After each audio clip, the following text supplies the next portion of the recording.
So it's called Torso, but other equally appropriate titles might be Naked Bodies or Breasts.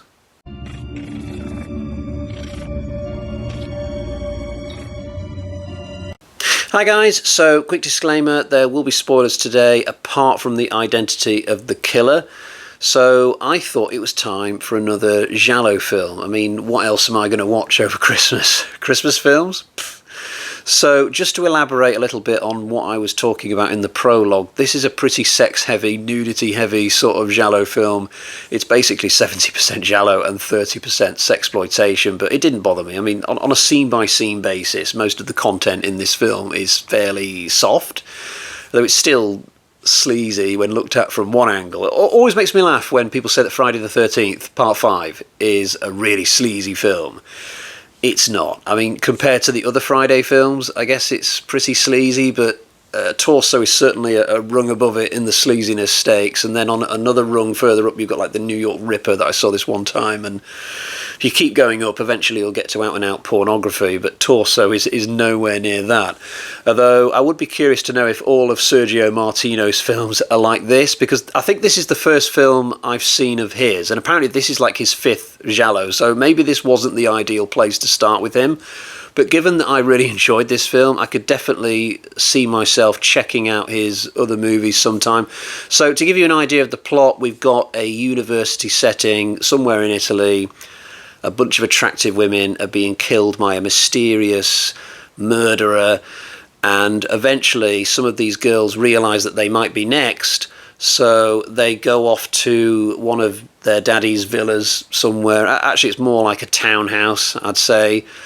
There's four of these girls who scarper, but the killer follows them to where they're going. So this is like a film of two halves. The first half is set in the city where the university is, and various women are dying, some men too. And then in the second half, we're at this much smaller location with this townhouse, and our final four girls get to face off against the killer. Now, I'm only going to name one of the actresses in this, and that would be Suzy Kendall, who I saw once upon a time in The Bird with the Crystal Plumage. I can't picture her in that exactly, because it's been a couple of years since I saw that now, but I do remember that it was an excellent movie. She was also in Thunderball, this girl, although I'm guessing it must have been in a very small part, because I've seen that movie like 25 times. I don't remember Suzy Kendall. And you know what, a couple of weeks ago I reviewed Tales That Witness Madness, and I believe that's also got Suzy Kendall in it. So around about this time, early 70s, she was a pretty big thing, I'd suggest, in horror and the giallo portion of horror, although is she actually Italian? Because she's speaking Italian in this. Possibly she's being dubbed. Ultimately, I don't really care, as long as it feels like an Italian character that she's playing, then it's honestly no skin off my nose.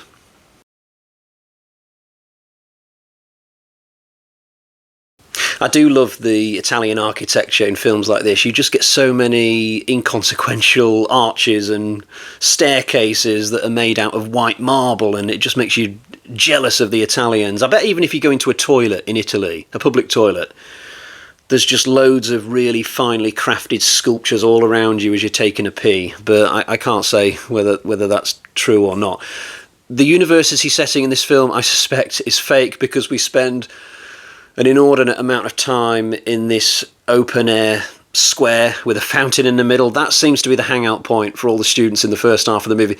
You know how in American films, students often spend lots of time in really long corridors with lockers on one wall? I feel like in this film there should have been a row of lockers, but in a circle going around the fountain, although I guess that could have ruined a little bit of the ambiance. I think we only have one scene that's actually meant to be inside the university, which is when somebody's giving a lecture, and I did listen really closely just to see if there was any kind of subliminal connection between the theological ramblings of the lecturer and the plot of the film and the killer's motives, but I couldn't pick up on anything there. That brings me nicely onto the killer. Very effective in this film and very scary. Anytime you have a killer with a stocking over his head, it's just really freaky. It doesn't matter how many times I see that, it's just genuinely scary to me. There's one brilliant kill in this film which I absolutely loved. So it starts off with a party going on in like an abandoned building. It feels like a hippie sort of party. That freedom seems to be the theme of the evening. People are having sex in full view of everyone else. People have got their bongs out, but this one woman's not having a good time. I think her name was Carol, but I'm not sure about that because I watched the movie before Christmas and I'm doing this review now in the new year. But this woman, she's not having a good time. She's not impressed when she's given the offer of a threesome with these two guys. So she leaves, tries to cut home by going through the woods, but this turns out to be a big mistake. But I just love the setting of this kill, the mist in the trees, the layer of water on the floor, which is just shallow enough that you might attempt to walk through it, but just deep enough that you can drown in it if someone shoves your head into it. And this woman, she can just about make out the killer's outline in the trees, and it's a genuinely scary scene. And what makes it even better is the fact that the woman is either drunk or high on something, because it just took me back to days in my youth where I might have left a house party at 2 a.m. in the morning but been somewhat drunk, and I've decided in my inebriated state to walk the 2 miles home instead of paying for a taxi, because you feel all armoured up because the alcohol has sort of warmed your blood a little bit, so you might attempt that, though you soon regret it by the time you get home and you've sobered up and your body's absolutely freezing. But this woman, she spots the danger quite quickly, but she's not in a state to deal with it. And literally everything about this kill was just hugely impressive. If you can have one kill in a movie that's like this, then you've done your job as far as I'm concerned, because it's an impossible mission to make every kill in a movie like this really clever and new. Just come up with one, and all the other kills can be so-so, and that's absolutely fine by me.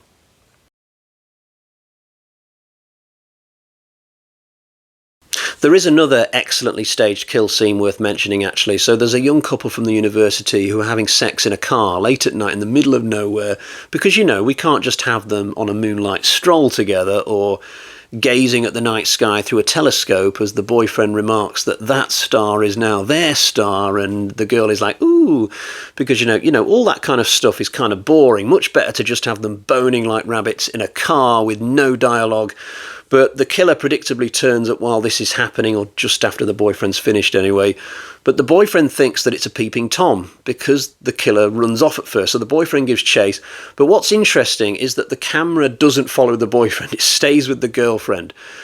But I found this really effective for two reasons. So firstly, it's just really creepy as we stand there with the girl, with the wind howling in this huge open space, knowing that the killer is going to come back, but it might take a minute or two, so we're just left to stew. But secondly, later in the film, you realise that the killer's motivations were much more towards the girlfriend in this scene than the boyfriend. So it makes sense narratively that we see this entire scene play out through her eyes, and that we don't just, you know, go to the boyfriend and then come back to the girlfriend just for the sake of seeing one more kill. But I did like the story in this film, especially the stuff to do with the necktie and the scarf. The killer uses it as a weapon, but also the police and some of the characters, they're constantly getting the patterns and the colours of the scarf wrong, so this just adds confusion to the film about who may or may not be the killer. But I thought that was quite clever, and the backstory of the killer as well really works for me here. It does kind of give an excuse to all the sex and nudity. I mean, the opening scene in the movie, for example, there's just men and women lounging around posing for art, completely naked and stuff. And I'm thinking at the time, is this just for style, or is this part of the story? It turns out it's just for the story. But not everything in the movie can be explained away by the killer's motivations when it comes to the nudity stuff. So if I go into my two criticisms that I have for Torso. So firstly, there's this one character who is a bit of a pest. He follows Suzy Kendall's character around. He's got a big crush on her, but she just doesn't want anything to do with him. But he's pretty relentless, and he actually follows her into the second half of the movie. He takes a journey just to kind of spy on her and stuff, and it all gets a bit creepy, and he's clearly being set up as a potential killer.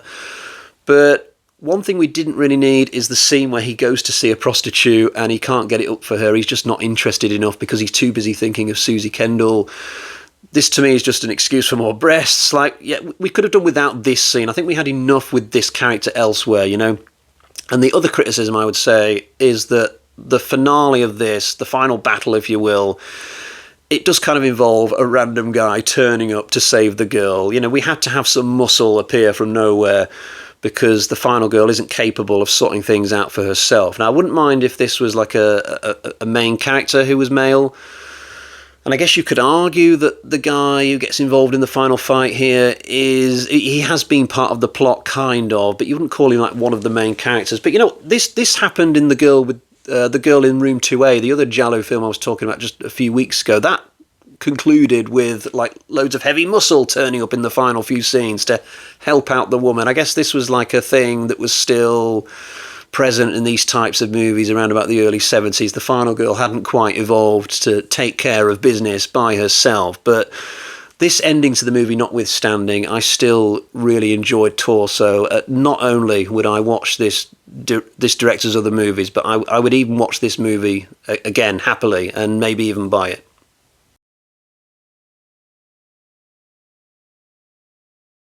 We've reached that time where we go to the Bag of Terror to find out how I am going to score Torso. So let's see how we get on. So we've got 1, 2, 3, 4 bloody axes out of 5. Yeah, really enjoyed this one. Top class Giallo film. I was probably closer to 3.5 than I was 4.5, but nevertheless, 4 is the score. I'm still using the axes because I'm not yet at 1,000 subscribers. I said in another video, and I'll repeat it here, when I get to 1,000, I'm going to change the weapon because I've had these axes for ever. So I'm going to change it to carving knives for the next 1,000. Then I'm going to keep coming up with a different weapon for every 1,000 subscribers. I might not get through very many weapons, but that is the plan. Now, I do have a quick reading update today. I have finally finished Stephen King's Cujo. It took me forever to read this book, like well over a month, because I just found it so boring. Like possibly the worst Stephen King novel I've ever read in my life, and I've read quite a few.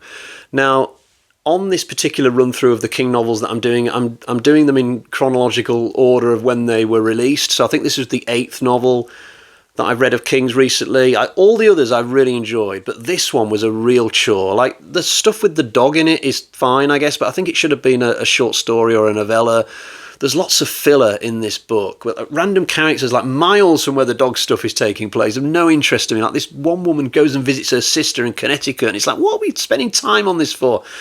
And the stuff to do with Vic Trenton and his serial professor stuff, just not into that at all. Like, sometimes Stephen King will talk about a character and he'll describe their career, and it'll be really interesting. Like in The Stand, when we find out about Larry and his music career, I was fascinated by all that, and I could have taken even more of that stuff, but no interest in Vic Trenton and his marketing career. Like, that was just really tedious to me. So this book was, I mean, it's still well written, you know, it's technically very good, but as King novels go, it just wasn't for me, and it took me a long time to get through. Like, there were times when I would like read just 5 pages on a night and think, oh, I can't do any more tonight, I'll pick it up again tomorrow, and it took me ages reading it that way. But I'm moving on to something else, which will be some more Aliens content. So I've got this triple bill of Aliens novels contained within the one book. This is quite thick, it's going to take me a while to get through, although I'm probably going to enjoy this more than Cujo, so who knows.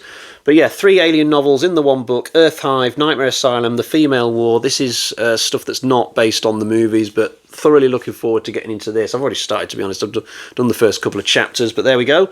Right, we'll leave it there for today. Thank you for joining me for the review of Torso, and I'll catch you all again next time. Oh, and a Happy New Year as well. Bye-bye.